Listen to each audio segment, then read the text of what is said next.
CBSE Class 10th NCERT Science in a Chapter 13 Question number 16. Explain the underlying principle and working of electric generator by drawing a level diagram. What is the function of brushes? तो electric motor की तरह electric generator होता है। तो सबसे पहले इसका diagram बनाते हैं। सिमिलर, ऑलमोस्ट सिमिलर ही डायग्राम होता है इसका। जैसे ये अपना नॉर्थ और साउथ मैग्नेट है, इसके बीच में कॉइल रखी हुई है। वो कॉइल क्या है अपनी, वो कॉइल कुछ इस तरह है, ठीक है। और ये कॉइल से एसोसिएटेड है, इसमें कुछ रिंग्स लगी हुई हैं। इस रिंग्स में क्या है, यहाँ पे एक शाफ्ट है, इस पर कुछ ब्रशेस लगे हुए हैं, ठीक है। और इस शाफ्ट से रिलेटेड यहाँ से सेकंड वाले ब्रश से रिलेटेड एक यहाँ पे इलेक्ट्रिक जनरेटर लगा हुआ है,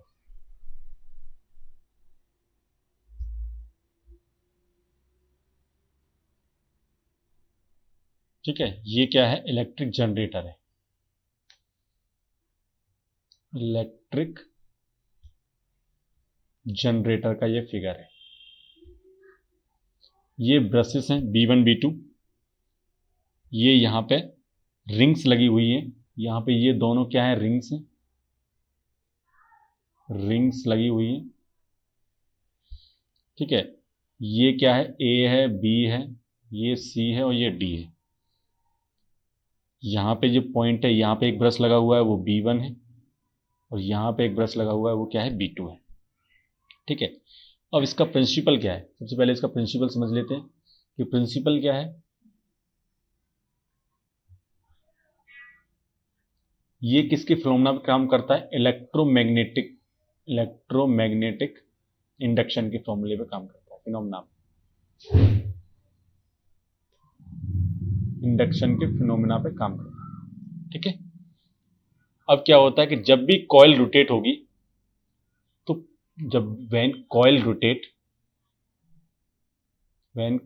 rotate it produced a current, या it induced a current in coil, induced current in coil, ठीक है। और ये जो कॉइल की जो डायरेक्शन होगी, डायरेक्शन ऑफ कॉइल कैसे फाइंड करेंगे, बाई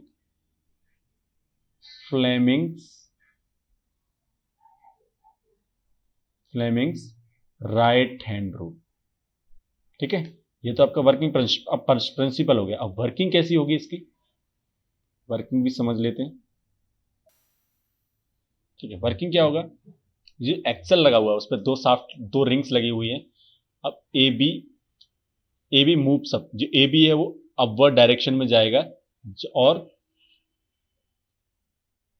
जो परमानेंट मैग्नेट है, जिससे मैग्नेटिक फील्ड जनरेट हो रहा है, जो मैग्नेट NOS लगी हुई है, इनसे मैग्नेटिक फील्ड जनरेट हो रहा है, उससे क्या होगा, ए बी अपवर्ड डायरेक्शन में जाएगा, और ABCD किस डायरेक्शन में रोटेट करेगी, क्लॉकवाइज डायरेक्शन में। तो मैग्नेटिक फील्ड की वजह से, वो किसकी वजह से आ रहा है मैग्नेटिक फील्ड, परमानेंट मैग्नेट। कहां से आ रहा है, परमानेंट मैग्नेट, ठीक है, परमानेंट मैग्नेट से आ रहा है, ठीक। उससे क्या होगा, A B moves upward, A B upward direction में मूव करेगा।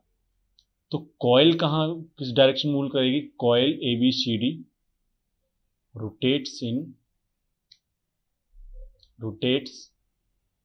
इन क्लॉकवाइज डायरेक्शन, ठीक है।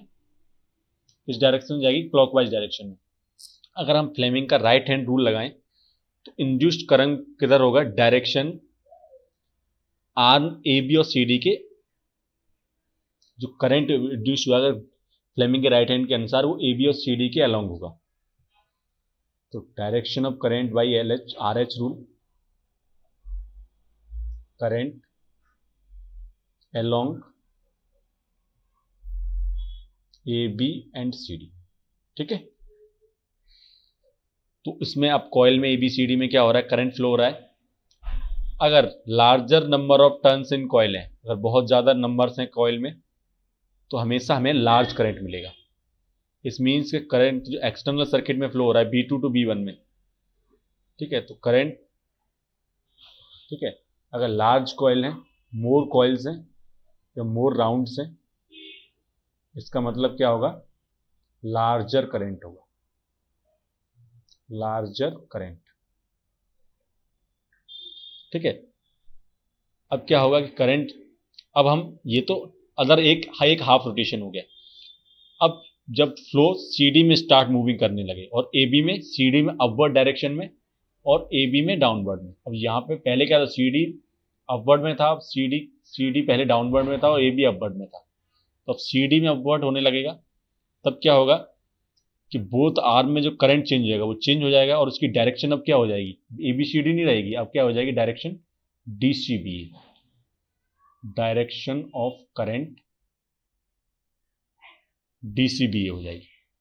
तो एक्सटर्नल सर्किट में जो फ्लो होगा वो कहां से कहां तक होगा, वो होगा B1 टू B2। पहले कहां से कहां तक हो रहा था, B2 to B1, brush B2 to B1 हो रहा था, अब B1 टू B2 होगा हाफ रोटेशन में, ठीक है। और इसका जो डायरेक्शन होगा वो इक्वल चेंजेस होता जाएगा, किसकी तरह, अल्टरनेटिंग चेंज होता रहेगा इक्वल इंटरवल से। पहले ABCD डायरेक्शन में जाएगा, जब AB मूव्स अपवर्ड होगा तो CD अपवर्ड आने से तो DCBA में जाएगा, और पहले क्लॉकवाइज में था फिर एंटी क्लॉकवाइज में जाएगा। तो ये अल्टरनेटिव चेंज होता रहेगा, इसीलिए इसको क्या कहेंगे, अल्टरनेटिव करंट जनरेटर, ठीक है। तो ये आपका वर्किंग प्रिंसिपल हो गया।